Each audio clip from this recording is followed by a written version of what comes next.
नमस्कार, city centre show में आपका स्वागत है। मुंबई से मैं हूं पूजा भारद्वाज। शुरुआत कर रहे हैं महाराष्ट्र से ही बड़ी खबर के साथ। एनसीपी शरद पवार गुट के नेता और महाराष्ट्र के पूर्व गृह मंत्री अनिल देशमुख पर हमला हुआ है। नागपुर के काटोल में जब वो चुनावी सभा के बाद लौट रहे थे, वहां पर उनकी कार पर लोगों ने पत्थर फेंके और इस पत्थरबाजी में अनिल देशमुख के सर पर चोट लगी है। तस्वीरें भी सामने आई है जहां उनके सर से खून निकलता हुआ दिख रहा है। काटोल के ही एक अस्पताल में उन्हें इलाज के लिए ले जाया गया। शरद पवार गुट के नेता अनिल देशमुख पर हमला हुआ है। ये हमला तब हुआ जब वो कटोल नरखेड़ इलाके से अपने घर की ओर जा रहे थे। कहा जा रहा है कि जैसे ही वो बेलफाटा इस त्रिशूरपुर इलाके में पहुंचे, वैसे ही उनकी गाड़ी पर कुछ अज्ञात लोग पथराव करने लगते हैं और जिसके ठीक बाद एक और गाड़ी के जो शीशे हैं वो चकनाचूर हो गए। वहीं दूसरी ओर अनिल देशमुख के सिर पर भी गहरी चोट आई है। फिलहाल अनिल देशमुख को कटोल अस्पताल में भर्ती कराया गया है। उनका इलाज जारी है। आसपास का माहौल खराब ना हो इसलिए पुलिस की डिप्लॉयमेंट को और ज्यादा बढ़ा दी गई है। लेकिन वहीं दूसरी ओर बात ये भी है कि आज महाराष्ट्र में होने वाले विधानसभा चुनाव के ठीक पहले 48 घंटे पहले जो पूरे प्रचार प्रसार का कार्यक्रम था उसे रोक दिया गया है। आज आखिरी दिन था और अनिल देशमुख अपने बेटे सलील देशमुख, जिन्हें उम्मीदवारी दी गई है महाविकास आघाड़ी से कटोल नरखेड़ इलाके से, उनके ही इलाके से जब वो अपने घर की ओर जा रहे थे, उन पर इस प्रकार पथराव किया गया है, उन पर हमला किया गया है, जिसके चलते इलाके में पुलिस की बंदोबस्ती और दूसरी ओर पुलिस की पड़ताल शुरू हो चुकी है समझने के लिए कि आखिर ये अज्ञात लोग कौन थे।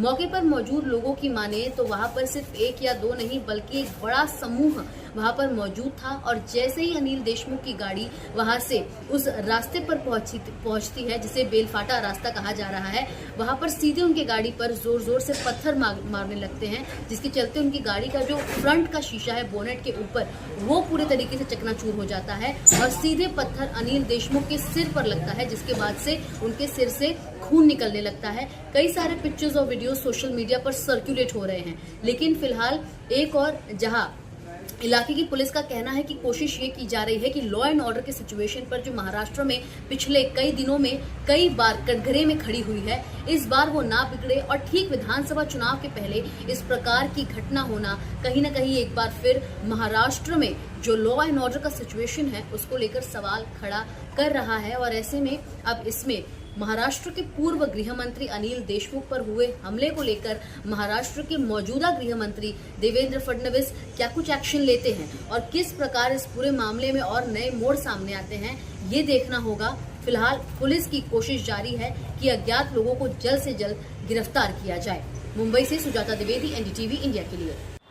किसने सोचा होगा कि शरद पवार की बारामती में कभी शरद पवार या फिर उनके परिवार के किसी सदस्य को रोका जा सकता है, पर इस चुनाव ऐसा हुआ है। बारामती में अजीत पवार के सामने उनके ही भतीजे योगेंद्र पवार खड़े हैं और योगेंद्र पवार के चुनाव प्रचार के लिए प्रतिभा पवार, जो कि शरद पवार की पत्नी हैं, आजकल वो भी जमीन पर उतरी हुई हैं और इसी क्रम में हाईटेक टेक्सटाइल पार्क जो कि बारामती में है वहां वो पहुंच रही थी, लेकिन गेट के बाहर उन्हें आधे घंटे के लिए रोककर सिक्योरिटी गार्ड ने रखा। अजीत पवार की पत्नी सुनेत्रा पवार इस टेक्सटाइल पार्क की अध्यक्ष हैं। सियासी समीकरणों का पलटा खेल भी क्या क्या रंग दिखा सकता है महाराष्ट्र की राजनीति में कोई देखे। जो शरद पवार अपने गढ़ कहे जाने वाले बारामती में टेक्सटाइल पार्क लेकर आए, आज उनकी ही पत्नी प्रतिभा पवार को अंदर प्रवेश करने से रोका गया। इस वायरल वीडियो में वो सुरक्षा कर्मी से बात करती हुई सुनाई दे रही हैं।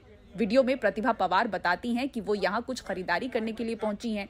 गार्ड ने उन्हें गेट के बाहर ही रोका और कहा कि उसे अनिल वाघ नाम के व्यक्ति ने गेट न खोलने का निर्देश दिया है। पण नाही, तुम्ही का लावलं? म्हणजे आता आम्हाला बघून लावलं? नहीं, मग वो उसका उधर से फोन आया। किधर से फोन आया? किसका फोन आया? वाघ वाघ वाघ वाघ सचिन वाघ सचिन वाघ कौन है सचिन वाघ? कौन है? अनिल वाघ है, अच्छा, यहाँ के सीईओ है। सीईओ। लेकिन बंद है क्या अंदर सब? हाँ? अंदर चालू है कि बंद है सब? चालू है। चालू है। तो फिर क्यों बंद किया? क्यों? क्यों? अब वो उनको हम क्या है, हम सिक्योरिटी है। तो हम चोरी करने थोड़े आ गए हैं। अब क्या हमको है, कुछ क्या शॉपिंग नहीं है। करना है उनसे यहाँ। फोन हो गया, बात हो गया ना आपको। हमको शॉपिंग करना है यहाँ पे। ये जो बैग्स वाला है ना, उसके पास जाना है। उनका ऑर्डर लेने का तो बाद में उनको बोलो ना हमको शॉपिंग करना है। हाँ तो बोले ना साहब। आपको बता दें कि अजीत पवार की पत्नी सुनेत्रा पवार बारामती के टेक्सटाइल पार्क की अध्यक्ष हैं। हालांकि इस बहस के कुछ समय के बाद उन्हें अंदर जाने दिया गया और उनसे माफी भी मांगी गई। बाद में टेक्सटाइल पार्क की सिक्योरिटी देख रहे अधिकारी ने सफाई दी कि सुरक्षा कर्मी को नहीं पता था कि वो प्रतिभा पवार हैं। शरद पवार और प्रतिभा पवार की बेटी और बारामती से सांसद सुप्रिया सुले ने बताया कि इस दौरान उनकी बेटी रेवती भी उनकी मां के साथ मौजूद थी, जिन्हें करीब आधे घंटे तक गेट के बाहर रोक कर रखा गया। टेक्सटाइल पार्क आदरणीय पवार साहब, मेरे पिता ने बारामती में टेक्सटाइल पार्क बनाया था और आज मेरी माँ और बेटी को उसी पार्क के गेट पर 25 मिनट तक इंतजार करना पड़ा। उन्हें सुरक्षा गार्ड्स ने अंदर जाने नहीं दिया। ठीक है, अब जब सत्ता वहाँ है तो लोगों के साथ जैसा चाहे वैसा व्यवहार कर सकते हैं। बताया जा रहा है कि टेक्सटाइल पार्क के भीतर राजनीतिक कार्यक्रम के तहत प्रतिभा पवार की महिला श्रमिकों से मिलने की योजना थी, इसलिए उन्हें अंदर जाने से रोका गया। बारामती में इस बार अजीत पवार के सामने उनके भतीजे और शरद पवार के पोते योगेंद्र पवार चुनावी मैदान में हैं। पवार वर्सेस पवार की इस लड़ाई में एक बार फिर से पारिवारिक खींचतान चुनावी हेडलाइन का कारण बने हैं। महाराष्ट्र से ब्यूरो रिपोर्ट, एनडीटीवी इंडिया। और अब बड़ी खबर आपको दिखाते हैं मध्य प्रदेश के दमोह जिले से, जहां स्वदेशी मेले में सभी मुस्लिम कारोबारियों की दुकानों को खाली कराकर उन्हें बाहर कर दिया गया। मुस्लिम कारोबारियों का कहना है कि दूसरे राज्यों से पैसा जमा करके यहां पर स्टॉल बुक कर वो व्यापार करने आए थे। अब जिला प्रशासन ने जांच का आश्वासन दिया है। दिखाते हैं आपको ये रिपोर्ट।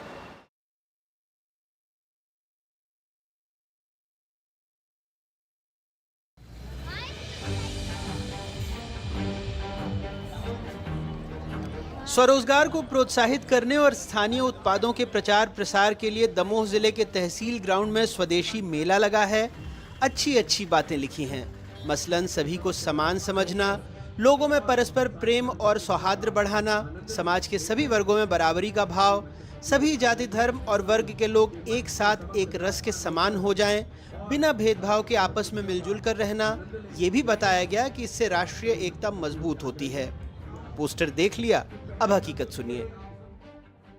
मेरा नाम पूछा है, ये मोहम्मद है, मुसलमान है, और ये दुकान बंद करो।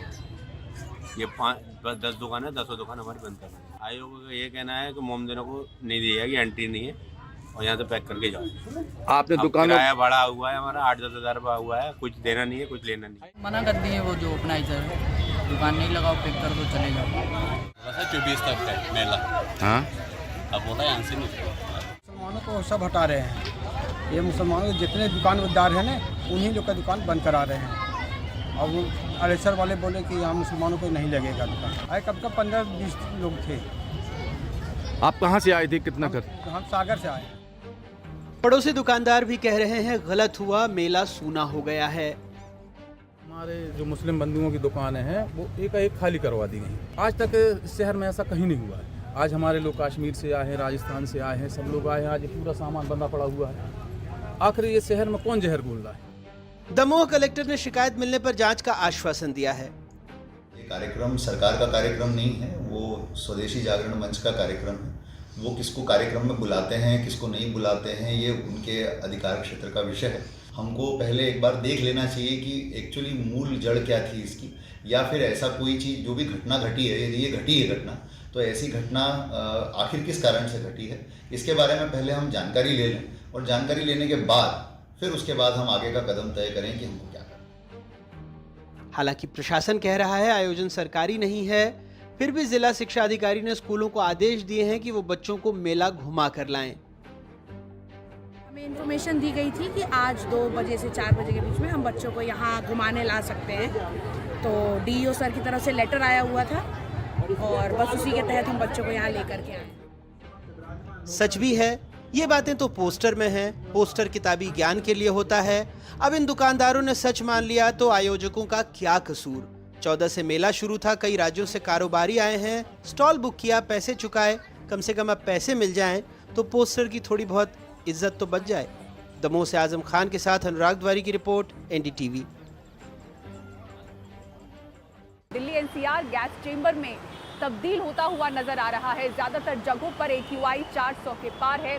प्रदूषण के मामले पर सुप्रीम कोर्ट ने ग्रैप 3, ग्रैप 4 को लागू करने में हुई देरी पर दिल्ली सरकार को फटकार लगाई, ये कहते हुए कि 3 दिन का इंतजार क्यों करना पड़ा जब 12 तारीख को ही वायु गुणवत्ता गंभीर श्रेणी में पहुंच चुकी थी।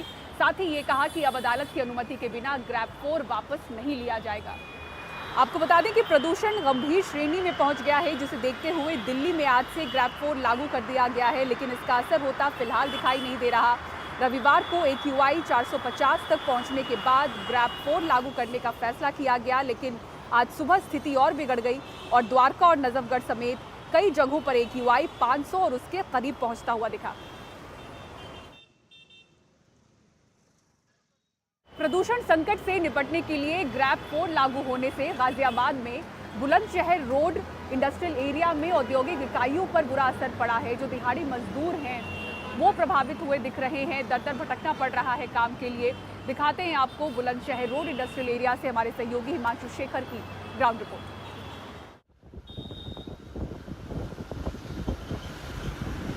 गाजियाबाद के बुलंदशहर रोड इंडस्ट्रियल एरिया में फैक्ट्रियों के सामने ट्रकों की लंबी कतार लगी है। ग्रैप 4 लागू होने से यहां निर्माण और कारोबार पर बुरा असर पड़ा है। Oreo pro Toshi automatic systems private limited के मैनेजिंग डायरेक्टर संजीव सचदेव कहते हैं, फैक्ट्री में जरूरी कच्चा माल पूरी तरह आ नहीं रहा है, न ही रेडीमेड सामान बाजार तक पहुंच पा रहा है। दिल्ली NCR इलाके में ग्रैप 4 लागू होने की वजह से गाजियाबाद के बुलंदशहर रोड इंडस्ट्रियल एरिया में जो आर्थिक गतिविधियां हैं, जो इंडस्ट्रियल एक्टिविटीज है, वो काफी धीमी पड़ गई है। इसकी वजह यह है कि ट्रांसपोर्टेशन पर कई तरह के प्रतिबंध लगाए गए हैं और इसका नतीजा ये हुआ है कि यहाँ फैक्ट्रियों में जो कच्चा माल हर दिन पहुँचता था, जो प्राइमरी मटेरियल है प्रोडक्शन के लिए, वो सही तरीके से नहीं पहुँच पा रहा है और साथ ही जो माल फैक्ट्रियों में तैयार होता है वो बाजार और क्लाइंट तक नहीं पहुँच पा रहा है और इसका नतीजा ये हुआ है कि जो आर्थिक गतिविधियाँ हैं, जो प्रोडक्शन आउटपुट है फैक्ट्रियों का, वो घट गया है। जो ग्रैप 4 अभी लागू हुआ है ये सबसे एक्सट्रीम कंडीशन है। सो ग्रैप 4 के लागू होने से जो हमें मेजर इम्पैक्ट इंडस्ट्री पे आएगा और आ रहा है, एक तो ट्रांसपोर्टेशन से संबंधित है, क्योंकि अब आपकी सारी डीजल व्हीकल्स बंद हो गई, मटेरियल आ नहीं सकता और आपका मटेरियल जा नहीं सकता। इससे पूरी सप्लाई चेन डिस्टर्ब हो जाएगी और उसका मैन्युफैक्चरिंग पे बहुत बड़ा इम्पैक्ट पड़ेगा। अपना रॉ मटेरियल जो आपका वेंडर से आता है वो कैसे आएगा? जब रॉ मटेरियल ही नहीं आएगा, सप्लाई चेन आपकी रुक जाएगी, तो जो मटेरियल आप बना रहे हैं वो भी रुक जाएगा। तो अब इंडेफिनेट पीरियड के लिए जब तक कि ग्रैप 4 की ये रेस्ट्रिक्शंस नहीं हटती हैं, आपकी कंप्लीट इंडस्ट्रियल प्रोडक्शन और सप्लाई चेन दोनों ही बड़े बुरे तरीके से इम्पैक्ट होंगी। ग्रैप 4 लागू होने से बुलंदशहर रोड इंडस्ट्रियल एरिया में लोडिंग अनलोडिंग का काम लगभग रुक गया है। इसकी वजह से सबसे ज्यादा प्रभावित दिहाड़ी मजदूर हैं। हमें मजदूरी झाड़ी में भी दिक्कत आ रही है काफ़ी, और हमारे घर के व्यवसाय में भी प्रॉब्लम चल रही है। तो ये फैक्ट्रियों में अभी काम रुक गया है दिहाड़ी मजदूरों के लिए? जी जी हाँ? बहुत डाउन चल रहा है सर। एक दिन लग रहा है, 4 दिन नहीं लग रहा है। और इस पर हमें लेबर कार्डों पर भी कोई योजना नहीं दी जा रही सरकार द्वारा सर। मौसम खराब है, काम धाम नहीं लग रहा फैक्ट्री में, प्रदूषण की वजह से मजदूर आदमी है 3-3 4-4 दिन खाली बैठ रहे। बच्चों को क्या चीज़ खिलाएं? बढ़ी हुई महंगाई ने इन मजदूरों का संकट और बढ़ा दिया है। अब प्रभावित मजदूर सरकार से मुआवजा की मांग कर रहे हैं। जो सरकार द्वारा मंथन मिलता था, साल का जो 3000 रुपये खर्चा मिलता था लेबर कार्ड पे, वो भी बंद कर दिया गया है जब से गवर्नमेंट ने वर्दियों के रूप में जो मिलता था। आपको सरकार को मदद करना चाहिए, सरकार को मदद करना चाहिए। नहीं हो तो लेबर कार्ड वालों को व्यवसाय में थोड़ा कुछ लाभ दिया जाए, जो साल भर का कुछ खर्चा पानी रूप में निकल जाए इनसे। गाजियाबाद के बुलंदशहर रोड इंडस्ट्रियल एरिया से हिमांशु शेखर, NDTV इंडिया। और फिनलैंड में किस तरह से मनाया गया छठ उत्सव, दिखाएंगे आपको खास तस्वीरें एक ब्रेक के बाद। आप देखते रहिए सिटी सेंटर शो।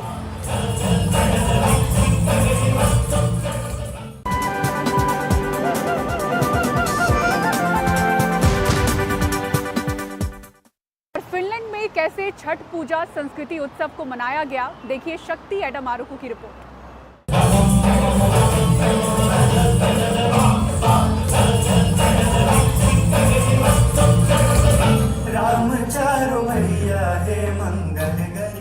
ये दृश्य है छठ पूजा सांस्कृतिक उत्सव के, जो इस वीकेंड फिनलैंड में धूमधाम से मनाया गया। सूर्य देवता को समर्पित ये पर्व अब भारत की सीमाओं से बाहर भी पहुंच चुका है।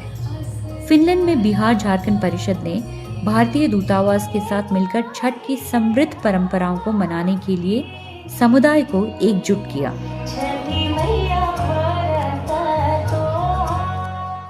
It's indeed a pleasure for me to participate in this Chhath Puja celebration in Helsinki at the residence of Manish and Sugandha Kumar. And thank you so much. This is the first time I'm here and wish you all the best. Chhath पूजा हम सब के लिए बहुत खास है। ये हमारे दिल के करीब है और इससे अनगिनत यादें बचपन की जुड़ी हुई है। BJPF-RY द्वारा ऑर्गेनाइज्ड ये चौथा छठ पूजा सेलिब्रेशन है। इसको सेलिब्रेट करके हम अपने रूट से कनेक्टेड फील करते हैं, अपने कल्चर से कनेक्टेड फील करते हैं। आज हम सबको बिल्कुल इंडिया फील हो रहा है, अपने घर में फील हो रहा है। Please welcome to the stage our talented dancers. कार्यक्रमों ने सभी का, खासकर फिनिश लोगों का दिल जीत लिया।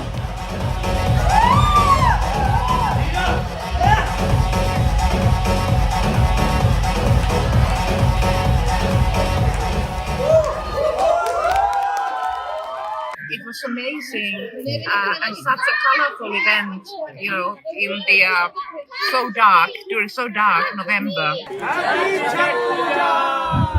उत्तरी यूरोप के कई देशों में नवंबर के महीने में रोशनी सिर्फ कुछ ही घंटों के लिए होती है और ऐसे कार्यक्रम इन उदास दिनों को खुशी से भर देते हैं। हेलसिंकी फिनलैंड से शक्ति रमरपू, NDTV इंडिया के लिए।